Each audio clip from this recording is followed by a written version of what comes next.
Why, hello YouTube. BalorMage here, and as you can see in the background, we've re-rolled. We're moving on from the Poison SRS build, not because there was nothing left to do with it, but because we'd done everything.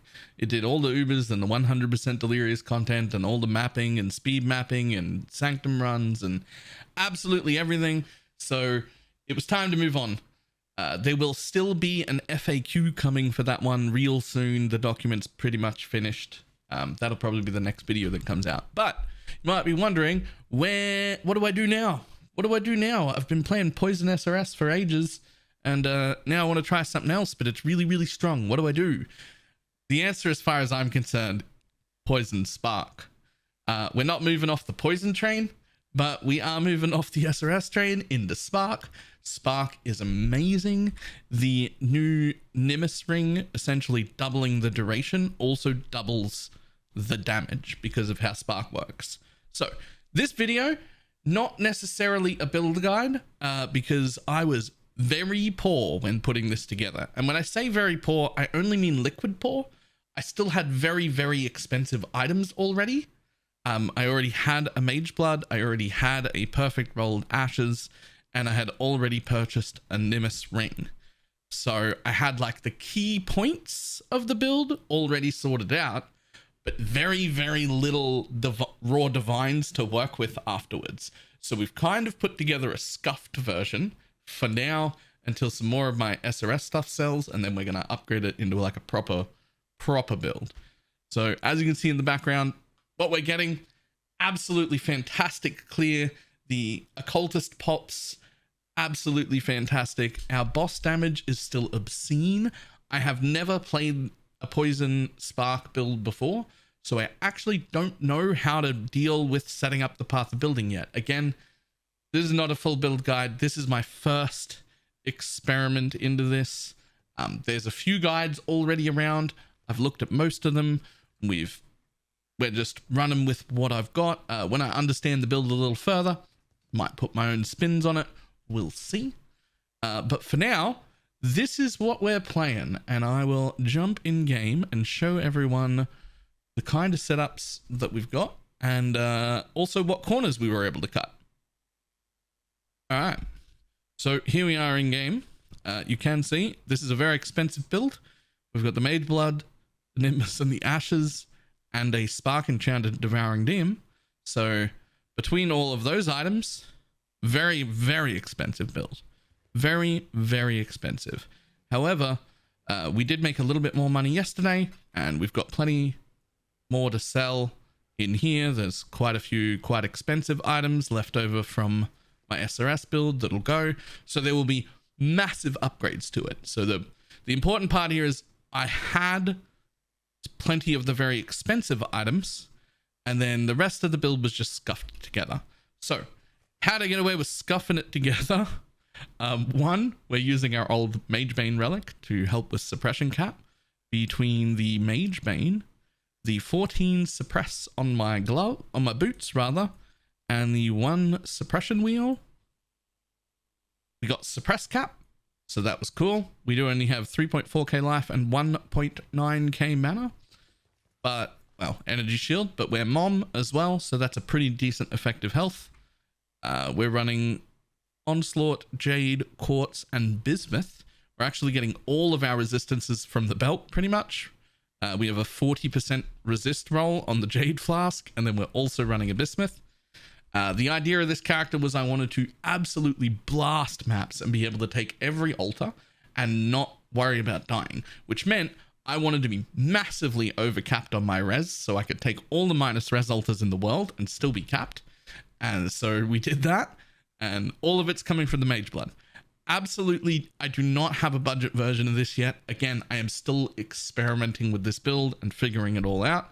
What I do know that we needed, I've also got 115,000 armor right now, which is insane. Absolutely insane. Now, we've pulled this off in the scuffed version because I couldn't afford to buy like a Mage Bane, Skin of the Lords, or anything like that. The ones that are in all the build guides are all like 20 plus divines. At the time I didn't have any, so I bought an iron reflexes one for like 2 divines, and that meant that I could run determination and grace both in my helmet and have all of my energy shield, not all of my energy shield, sorry, all of my evasion become armor, all get scaled by both of those.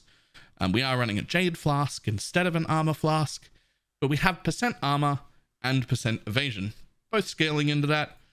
That is insane physical defense. Even after I take like 3 or 4 minus phys alters, I still end up with a physical damage reduction of like 35 to 45%, even in those alter maps. So I'm still not dying. We've only played this character for 1 day in maps, and it's level 94 already. So that's pretty insane. And what we did with our passive tree is a little bit weird. Eventually we do want to have one of those scepters that have elemental overload on it, so that we don't have to travel up here. And we will want to, between our relic and our skin of the lords, we're going to eventually want to have mage bane and mind over matter. Whichever way I do that doesn't matter, but as long as I have both of them, I can keep suppress cap, and I can drop this entire tree on from there. All of that can go, and that could end up in a second cluster setup. Now, I'm just copied what was everyone else was doing. So I do have this chaos cluster in right now because it's poison spark, and we're converting spark all the way 100% to chaos with the phantasmal spark. But chaos spells have a 10% chance to hinder enemies on hit. Doesn't do anything. Enemies hindered by you take 10% increased chaos, does. But it's not a chaos spell. Even though it's doing full chaos damage and a full converted it, it's still a lightning spell. So that is giving us 10% increased damage if we hinder, but it's not giving us a chance to hinder. And this one is 30% damage, which is nice, and 5% skill effect duration, which is nice, but not really that great. And this one is just chaos damage, which is fine. So this is the cluster that I copied, but I'm not convinced that it's actually good. Now, where we really skimped out, and this is almost the main reason for making the video, I never realized how strong Singularity is. This is a 1 chaos weapon, or if you buy a really, really well rolled one, like 40 chaos. And this beats out a +2 weapon if it doesn't also have good rolls. If you don't also have good rolls, this actually does more damage than a +2 weapon. So I can see myself using this a lot more in the future. Really, really well rolled ones are like 40 or 50 chaos, and it's like 2 chaos to get any of them. But that is an incredible amount of damage. So we've got a lot of flat lightning, a really good amount of cast speed. Nearby enemies are hindered, which is how we're getting away with using the hindered enemies take 10% increased damage. But also, and the line that I personally overlooked, 100% increased damage with hits and ailments against hindered enemies. So between that and the implicit, that's 130% increased damage. So what that might as well say, that might as well be 8 to 197 flat lightning, 18% cast speed, and 130% damage. For the price of this weapon, it's actually insane. And I feel like a lot more spell builds could easily get a ton of DPS upgrade from just buying a Singularity and putting it on instead of whatever weapon you've rolled. I honestly never realized it was as strong as what it was. It's actually going to be quite difficult to replace that, though I will, because I will have plenty of money. But absolutely a fantastic budget option. So we've made this one. This is how we're doing it so far. In order to get a little tiny bit of extra energy shield recovery, we ended up taking Soul Thief, just because occasionally I would run out of energy shield without dying. And I was like, need more ES.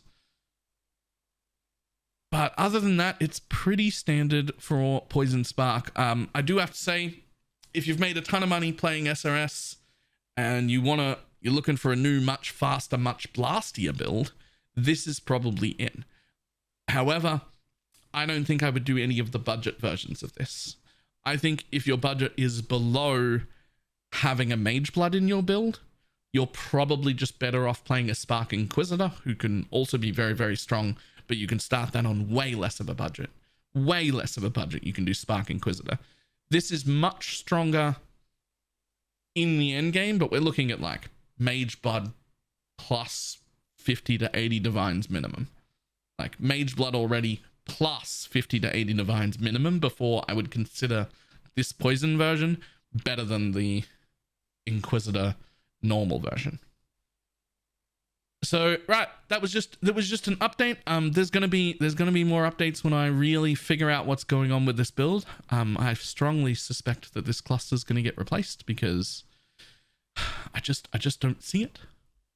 But for now, we always start by copying what everybody else does and then figuring out what worked, figuring out what didn't work, and then change it accordingly. So I'm pretty excited to keep playing this. It's going real good for Sanctum. It's going real fast for mapping, And yeah, really loving it. I do have one other thing to mention, which is I have absolutely no idea how to tell you how much DPS I'm doing. I don't know what the standard is for calculating Spark. I have set everything up right. The problem is with just a single Spark. This is with a single Spark cast. Now I put the count to 2 because it's going to, because of the Nimbus ring, it doubles the duration. So you're always going to hit at least twice. But that's just assuming each Spark hits twice. It's 9 million DPS, but that's not reasonable. Each Spark is going to hit way more than twice, especially if there's any wall nearby. Like this is an insane amount of duration because of the Nimbus ring, and they just keep going. If there's even one single wall, I think it's pretty reasonable to say that a single Spark might hit 6 to 8 times. And so even if I plant that at 6, we're looking at 28 mil already, and that's without any of my upgrades. But I don't know what the standard is for how to do this, so I'm leaving it on 2 for now, just to be like super conservative. But the rate at which I've been killing map bosses and stuff, I'm positive it's much higher than this. I have no idea how to calculate how much damage this is. It is absolutely just insane. So yeah, Poison's Overtuned, everyone. It's not just SRS, it's just Poison. Poison is really strong. All right, that's it. That's the update. Again, not a build guide. There'll be a much more in-depth path of building when I figure out what's going on and do my upgrades and fully understand the build. But that's what we're playing now. I'm having a ball with it. Still in love with the entire league, and I will see everybody next time. Goodbye.